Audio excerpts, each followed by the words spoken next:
Hello everyone. Beginners के लिए सबसे बड़ा पेन पॉइंट होता है प्रोग्राम का क्रैश हो जाना। इस वीडियो में आप सीखेंगे कि अगर पाइथन का कोड क्रैश हो गया है तो आप उसको कैसे ग्रेसफुली हैंडल कर सकते हैं। इससे आपका कोड और भी सेफ और प्रेडिक्टेबल बनता है। Let's start.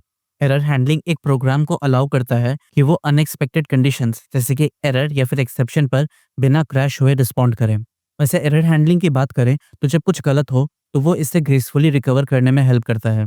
उसके अलावा ये यूजर्स या फिर लॉग को इन्फॉर्मेटिव मैसेज प्रोवाइड करता है और जहां पॉसिबल हो ये प्रोग्राम के फ्लो को भी मेंटेन करता है। चलो अब बेसिक्स क्लियर हो गया है तो देखते हैं कि ये एरर्स आते क्यों हैं।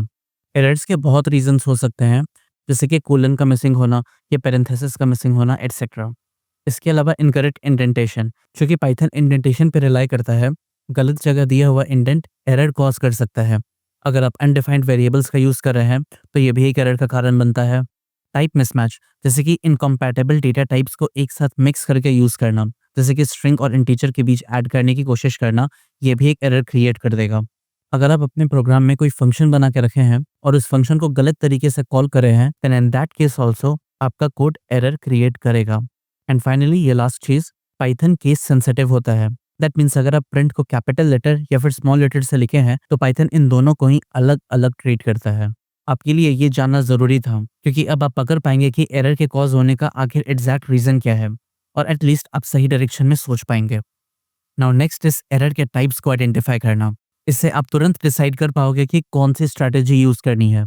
या सिंटैक्स फिक्स करना है, या एक्सेप्शन हैंडल करना है, या फिर कोड में कोई लॉजिक सुधारना है। अब आप मेरी बात को ध्यान से सुनिए। सिंटैक्स एरर वो एरर होता है जहां कोड के स्ट्रक्चर में कोई मिस्टेक होता है। फॉर एग्जाम्पल कोलन का छूट जाना। फिर आता है रन टाइम एरर, जो कि वो एक्सेप्शन होता है जो प्रोग्राम के रन होते वक्त रेज होता है। For example division by zero, या फिर डिक्शनरी में नॉन एग्जिस्टेंट की को एक्सेस करना etcetera. And last is logical error. यहाँ आपका कोड क्रैश नहीं होता है, लेकिन जो आपका रिजल्ट है वो गलत आता है और यहाँ बेसिकली आपके लॉजिक में कोई एरर होता है, लाइक फॉर एग्जांपल कंडीशन में और किस जगह एंड का यूज हो जाना एटसेट्रा। अब इन एरर्स को हैंडल कैसे करें, इसके लिए पेश है पाइथन का ट्राई फैमिली।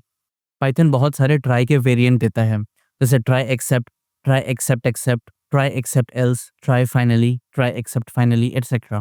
पहले मैं शॉर्ट में इसका एक ओवरव्यू दे दूं एंड देन मैं एक एक करके इसे डिटेल में कवर करूंगा। सबसे पहले ट्राई एक्सेप्ट होता है। ये एक ज़्यादा स्पेसिफिक एक्सेप्शन को कैच करता है। देन ट्राई एक्सेप्ट एक्सेप्ट, ये डिफरेंट एक्सेप्शन टाइप्स को अलग अलग हैंडल करता है। ट्राई एक्सेप्ट एल्स, अगर एक्सेप्शन ना आए तो ही कुछ कोड रन करेगा। ट्राई फाइनली, ये क्लीनअप कोड को गारंटी करता है चाहे एक्सेप्शन आए या फिर ना आए। एंड ट्राई एक्सेप्ट फाइनली, ये एरर भी हैंडल करता है और फाइनली क्लीनअप भी करता है। चलो मैं इसे एक एक करके बताता हूँ विद एग्जांपल्स सो दैट आप इसे अच्छे से समझ सकें। ये ट्राई एक्सेप्ट का सिंटैक्स है। यहाँ ट्राई ब्लॉक के अंदर आप अपने कोड को लिखते हैं। अगर कोई एरर नहीं आया तो ये कोड नॉर्मली रन हो जाएगा, लेकिन अगर आपके कोड में एरर आया है और वो जो एक्सेप्शन शो कर रहा है वो आपके स्पेसिफाइड एक्सेप्शन से मैच करे तो एक्सेप्ट ब्लॉक वाला कोड रन होगा, जो यूजुअली एरर को हैंडल करने के लिए होता है। लेट्स से यहाँ पर आपको कैलकुलेट करना है कि यूजर का एज अगले 5 साल में क्या रहेगा। इसे आप कुछ ऐसे लिख सकते हैं, age equal int input enter your age and then you will simply print age plus 5। Now जब मैं इसे एग्जीक्यूट करूंगा तो यहाँ पे मुझे एक वैल्यू प्रिंट करना होगा। लेट्स से मैं कुछ ऐसा वैल्यू दिया 5 एंड इससे मैं एग्जीक्यूट करा तो आप देख सकते हैं यहाँ पे मुझे वैल्यू एरर मिल रहा है। अब इसे कैसे हैंडल करेंगे ट्राई एक्सेप्ट की मदद से, इसे देखिए। ये जो मेरा कोड है इसे मैं as it is try block के अंदर डाल दूंगा एंड अगर यहाँ पर कोई एरर आ रहा है तो एक्सेप्ट के अंदर मैं इसे हैंडल करूंगा। सो ये कुछ ऐसे लिखा है, except value error as E and then यहाँ पर मैं सिंपली प्रिंट कर दूंगा error please enter a valid number. Alright, अब मैं इसे दोबारा से एग्जीक्यूट करूंगा। यहाँ पर मुझे एज डालना है। लेट्स से मैं लिखा 10 तो यहाँ पर 15 करेक्टली प्रिंट हो गया है।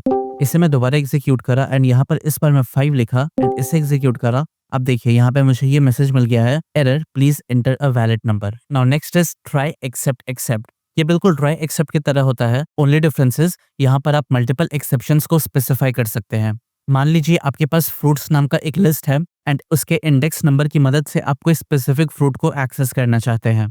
सो यहाँ पर कुछ ऐसे लिखा है, item is in the list, पहले फ्रूट का नाम let's say apple and then mango. अब लेट्स से ये जो इंडेक्स है ये मैं आपसे ले रहा हूँ। So int input enter index to fetch fruit. अब यहाँ पर मैं प्रिंट कर दूंगा इस आइटम का value at this specific index position. Alright, अब मैं इसे एग्जीक्यूट करूंगा। अच्छा, मैं एक काम करूंगा, मैं अभी इसे ट्राई के अंदर डाल दूंगा एंड यहाँ जो एक्सेप्ट है, मैं यहाँ पर वैल्यू एरर को ऐसे भी अभी हैंडल कर लूंगा। So except value error and यहाँ पर मैं प्रिंट कर दूंगा error index must be a number. Alright, मैं इसे एग्जीक्यूट करूंगा एंड यहाँ पर मैं लिखूंगा 1। सो यहाँ पर मुझे मैंगो प्रिंट होके मिल गया है। अब ऐसा करूँ, मैं इसे दोबारा से एग्जीक्यूट करा एंड यहाँ पर लिखा मैं 5, तो यहाँ पे मुझे इंडेक्स एरर मिल रहा है, that is list index out of range. अब इससे अगर हैंडल करना है तो यहाँ पर मैं लिखूंगा एक्सेप्ट इंडेक्स एरर और यहाँ पर मैं प्रिंट कर दूंगा error choose index within the range. Great, अब मैं इसे दोबारा से एग्जीक्यूट करूंगा। अब मैं यहाँ पर 5 लिख करके इसे एग्जीक्यूट करूंगा तो यहाँ पर मुझे ये मैसेज मिल जाएगा error choose index within the range. Great, now next is try except else. यहाँ पर ये ट्राई एक्सेप्ट नॉर्मली काम करेगा और अगर यहाँ पर कोई एरर नहीं मिला, सिर्फ और सिर्फ तब एल्स ब्लॉक एग्जीक्यूट होगा। Let me show this in action. मान लीजिए आपको टोटल प्राइस कैलकुलेट करना है।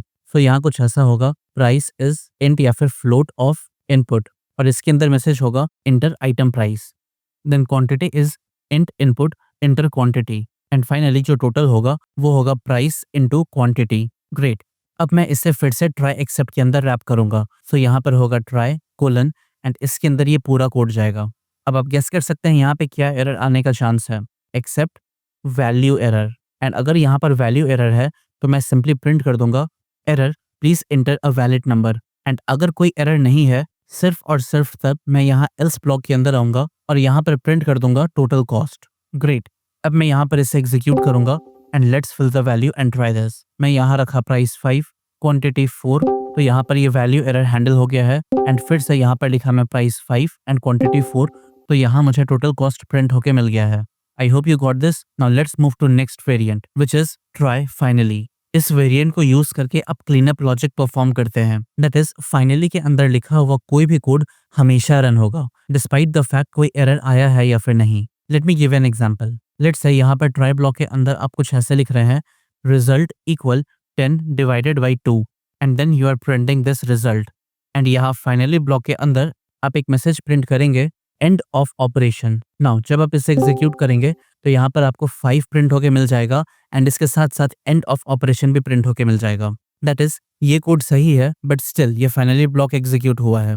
नाउ अगर आप यहाँ पर 2 के बजाय 0 कर दें एंड इसे आप दोबारा एग्जीक्यूट करें तो यहाँ पर आपको एंड ऑफ ऑपरेशन प्रिंट होके मिलेगा एंड साथ ही 0 डिवीजन एरर भी प्रिंट होके मिलेगा।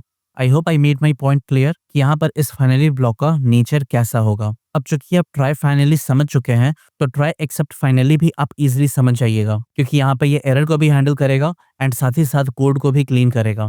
जैसे यहाँ पर मैं ये सेम ही एग्जांपल लूंगा एंड इस बार मैं एक्सेप्ट ब्लॉक को भी लिखूंगा एंड यहाँ पर होगा 0 डिवीजन एरर और अगर ऐसा है तो मैं यहाँ पर प्रिंट कर दूंगा you can't divide by 0। Now इसे एग्जीक्यूट करते ही आप देख सकते हैं यहाँ पे ये एरर मुझे प्रिंट होके मिल जाएगा which is you can't divide by 0 along with and of operation. और सिर्फ एक ही नहीं, यहाँ पर आप जितने चाहें उतने एक्सेप्ट ब्लॉक को यूज कर सकते हैं। So depending on your use case choice is all yours. So यही था इस वीडियो में एंड मैं उम्मीद करता हूँ कि आपको ये सब समझ आ गया होगा। Still in case of any issue do let me know in the comment section. और अगर आपको लग रहा है कि अभी तक ये कोर्स आपके लिए हेल्पफुल है देन प्लीज इस चैनल को सब्सक्राइब करें। आपका सब्सक्रिप्शन मेरे लिए बहुत बड़ा मोटिवेशन है। अभी तक जितने भी वीडियोस मैं बनाया हूँ वो सारे इस प्लेलिस्ट में अरेंज किए हुए हैं, आप इस प्लेलिस्ट को भी बुकमार्क कर लें। नेक्स्ट वीडियो में मैं 2 इंपॉर्टेंट टॉपिक्स को कवर करूंगा, रेजिंग एक्सेप्शंस एंड असर्शन। सुनने में ये भारी भरकम टॉपिक लग रहा है लेकिन ट्रस्ट मी ये है नहीं, ये मैं अगले वीडियो में बताऊंगा। तो तब तक आप अपना ध्यान रखें एंड कोडिंग करते रहें।